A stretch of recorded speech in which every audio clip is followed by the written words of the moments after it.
انگریز کنٹرول کر رہا ہے پورے ہندوستان۔ اس کا مطلب یہ ہوا کہ 10 کروڑ کے پاس جو نیریٹو ہے وہ انگریزوں کا نیریٹو ہے، ورنہ 74,000 کیسے کنٹرول کر لیں گے؟ اچھا، اب یہ ایک ایسا سوال ہے کہ ہم زبان بھی ایک ہو اور سب کچھ ہو، لیکن وہ نیریٹو کا معاملہ، بیانیے کا معاملہ ایسا ہوتا ہے کہ ہم جو ہے سب سوچ رہے ہوتے ہیں ہم یہاں جی رہے ہیں، لیکن کام ہم انہی لوگوں کر رہے ہوتے ہیں۔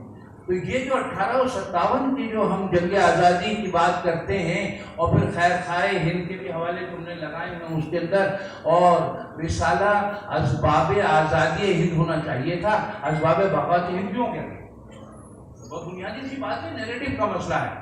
اچھا پھر، اور یہ نیریٹو کس نے پیدا کیا کہ انگریز نے پورا ایک فریم دیا آپ کو، سی ایس پی افسران جو بنانے کا معاملہ تھا، اس میں ہارڈنگ نے 41 میں کہا، 41 میں، کہ اگر جسے انگریزی نہیں آئے گی ہم اسے جاب نہیں دیں گے۔